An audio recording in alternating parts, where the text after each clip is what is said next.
Assalamualaikum warahmatullahi wabarakatuh. Bayangkan sebuah kerajaan yang berdiri megah di tepian Laut Aceh, menjadi gerbang utama bagi pedagang dan pelaut dari Arab, India, hingga Cina.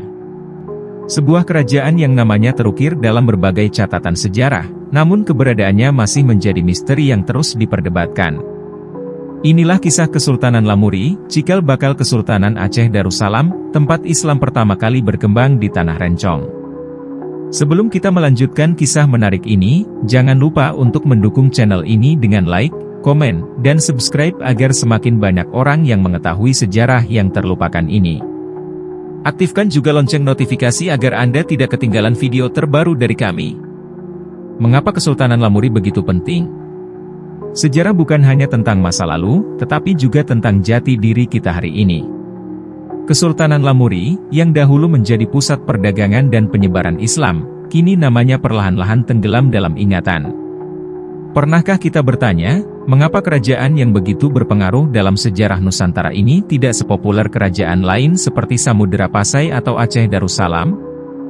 Mari kita telusuri jejaknya dan mengungkap kisah yang terlupakan ini. Secara umum, data tentang Kesultanan Lamuri didasarkan pada berita-berita dari luar, seperti yang dikemukakan oleh pedagang-pedagang dan pelaut-pelaut asing seperti Arab, India, dan Cina sebelum tahun 1500 Masehi. Di samping itu, ada beberapa sumber lokal, seperti Hikayat Melayu dan Hikayat Aceh, yang dapat dijadikan rujukan tentang keberadaan kesultanan ini. Data tentang lokasi kesultanan ini juga masih menjadi perdebatan. W.P. Groeneveld, seorang ahli sejarah Belanda, menyebut bahwa kesultanan ini terletak di sudut sebelah barat laut Pulau Sumatera, kini tepatnya berada di Kabupaten Aceh Besar. Ahli sejarah lainnya, Hayue menyebut bahwa Lamri atau Lamuri merupakan suatu tempat yang pernah disinggahi pertama kali oleh para pedagang dan pelaut dari Arab dan India. Menurut pandangan seorang pengembara dan penulis asing, Tome Pires, letak Kesultanan Lamuri adalah di antara Kesultanan Aceh Darussalam dan wilayah Bihue. Artinya, wilayah Kesultanan Lamuri meluas dari pantai hingga ke daerah pedalaman. Menurut T. Iskandar dalam disertasinya The Hikayat Aceh tahun 1958, diperkirakan bahwa kesultanan ini berada di tepi laut pantai, tepatnya berada di dekat Krueng Raya, Kabupaten Aceh Besar, Provinsi Nanggro Aceh Darussalam. H.M. Zainuddin, salah seorang peminat sejarah Aceh, menyebutkan bahwa kesultanan ini terletak di Aceh Besar dekat dengan Indrapatra, yang kini berada di Kampung Lama. Peminat sejarah Aceh lainnya, M. Junus Jamil, menyebutkan bahwa kesultanan ini terletak di dekat Kampung Lamkrak di Kecamatan Sukamakmur, Kabupaten Aceh Besar, Provinsi Aceh. Berdasarkan sejumlah data di atas, sejarah berdirinya dan letak kesultanan ini masih menjadi perdebatan di kalangan pakar dan pemerhati sejarah Aceh. Namun demikian, dapat diprediksikan bahwa letak Kesultanan Lamuri berdekatan dengan laut atau pantai dan kemudian meluas ke daerah pedalaman. Persisnya, letak kesultanan ini berada di sebuah teluk di sekitar daerah Krueng Raya. Teluk itu bernama Bandar Lamuri. Kata Lamuri sebenarnya merujuk pada lamreh di pelabuhan Malahayati Krueng Raya. Istana Lamuri sendiri berada di tepi Kuala Naga kemudian menjadi Krueng Aceh di Kampung Pande sekarang ini dengan nama Kandang Aceh. Berdasarkan sumber-sumber berita dari pedagang Arab, kerajaan Lamuri telah ada sejak pertengahan abad ke-9 Masehi. Artinya, kesultanan ini telah berdiri sejak sekitar tahun 900-an Masehi. Pada awal abad ini, kerajaan Sriwijaya telah menjadi sebuah kerajaan yang menguasai dan memiliki banyak daerah taklukan. Pada tahun 943 Masehi, Kesultanan Lamuri tunduk di bawah kekuasaan Sriwijaya. Meski di bawah kekuasaan Sriwijaya, Kesultanan Lamuri tetap mendapatkan haknya sebagai kerajaan Islam yang berdaulat. Hanya saja, kesultanan ini memiliki kewajiban untuk mempersembahkan upeti, memberikan bantuan jika diperlukan, dan juga datang melapor ke Sriwijaya jika memang diperlukan. Menurut prasasti Tanjore di India, pada tahun 1030 Masehi, Kesultanan Lamuri pernah diserang oleh kerajaan Chola di bawah kepemimpinan Raja Rajendra Chola Dewa I. Pada akhirnya, Kesultanan Lamuri dapat dikalahkan oleh kerajaan Chola, meskipun telah memberikan perlawanan yang sangat hebat. Bukti perlawanan tersebut mengindikasikan bahwa Kesultanan Lamuri bukan kerajaan kecil karena terbukti sanggup memberikan perlawanan yang tangguh terhadap kerajaan besar, seperti Kerajaan Chola. Berdasarkan sumber-sumber berita dari pedagang Arab, Kesultanan Lamuri merupakan tempat pertama kali yang disinggahi oleh pedagang-pedagang dan pelaut-pelaut yang datang dari India dan Arab. Ajaran Islam telah dibawa sekaligus oleh para pendatang tersebut. Berdasarkan analisis W.P. Groeneveld, pada tahun 1416 Masehi semua rakyat di Kesultanan Lamuri telah memeluk Islam. Menurut sebuah historiografi hikayat Melayu, Kesultanan Lamiri maksudnya adalah Lamuri merupakan daerah kedua di Pulau Sumatera yang diislamkan oleh Syekh Ismail sebelum ia mengislamkan Kesultanan Samudera Pasai. Dengan demikian, dapat dikatakan bahwa Kesultanan Lamiri jelas merupakan salah satu kerajaan Islam di Aceh. Menurut hikayat Aceh, salah seorang sultan yang cukup terkenal di Kesultanan Lamuri adalah Sultan Munawar Shah. Konon, ia adalah moyang dari salah seorang sultan di Aceh yang sangat terkenal, yaitu Sultan Iskandar Muda. Pada akhir abad ke-15, pusat pemerintahan Kesultanan Lamuri dipindahkan ke Mahkota Alam, kini dinamakan Kuta Alam, Banda Aceh, yang terletak di sisi utara Krueng Aceh. Pemindahan tersebut dikarenakan adanya serangan dari Kerajaan Pidi dan adanya pendangkalan muara sungai. Sejak saat itu, nama Kesultanan Lamuri dikenal dengan nama Kesultanan Mahkota Alam.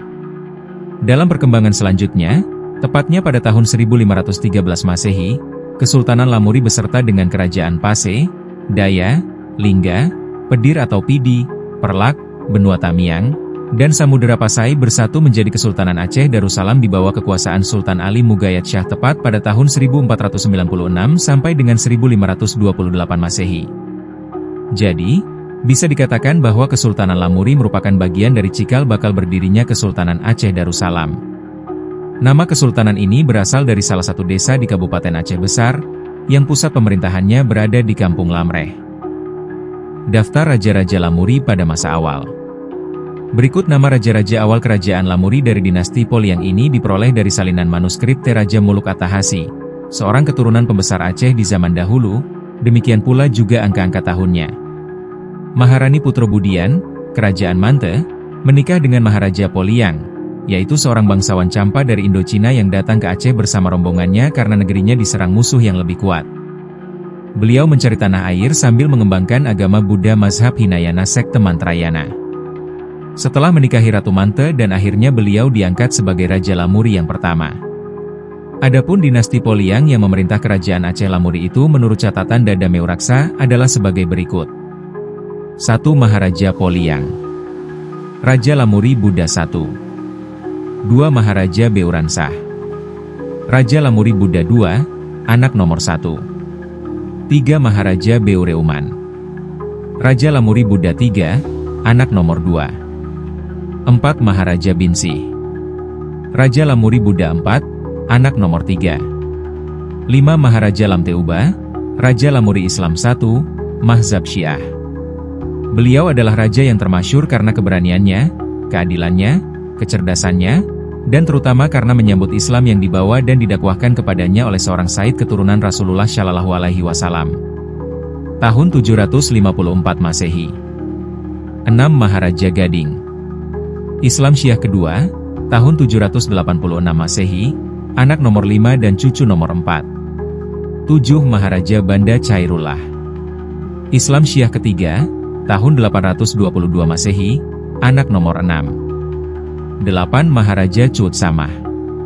Islam Syiah keempat, tahun 870 Masehi, anak nomor 7. 9. Maharaja Cuut Madin. Islam Syiah kelima, tahun 916 Masehi, anak nomor 8. 10. Maharaja Cuut Malim. Islam Syiah keenam, tahun 963 Masehi, anak nomor 9.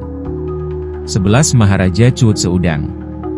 Islam Syiah ketujuh, tahun 1034 Masehi, anak nomor 10. 12. Maharaja Cuut Samlako. Islam Syiah ke-8, tahun 1082 Masehi, anak nomor 11. 13. Maharaja Cuut Ujo. Islam Syiah ke-9, tahun 1113 Masehi, anak nomor 12. 14. Maharaja Cuut Wali. Islam Syiah ke-10, tahun 1144 Masehi, anak nomor 13. 15. Maharaja Cuut Ubid. Islam Syiah ke-11, tahun 1171 Masehi, anak nomor 13 dan adik nomor 14. 16. Maharaja Chudiat. Islam Syiah ke-12, tahun 1185 Masehi, anak nomor 15. 17. Maharaja Chut Umbak. Islam Syiah ke-13, tahun 1201 Masehi, anak nomor 16. 18. Maharani Putro Tiseuno.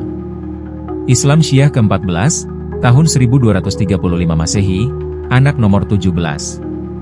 Sampai di sini berakhirlah kerajaan Lamuri dinasti Poliang. Maharani Putro Tiseuno menikah dengan Johan Shah, yang kemudian menjadi Sultan Alaiddin Johan Shah, Raja Lamuri Islam Ahlus Sunnah wal Jamaah ke-1 tahun 1205 sampai dengan tahun 1235 Masehi. Kesultanan Lamuri bukan sekadar catatan dalam buku sejarah. Ia adalah cikal bakal peradaban Islam di Aceh, saksi bisu bagaimana agama ini berkembang melalui jalur perdagangan dan diplomasi. Meski kini namanya jarang terdengar, warisan Lamuri tetap hidup dalam budaya, tradisi, dan sejarah Aceh. Maka, sudah saatnya kita mengangkat kembali kisah ini agar generasi mendatang tidak melupakan akar sejarahnya.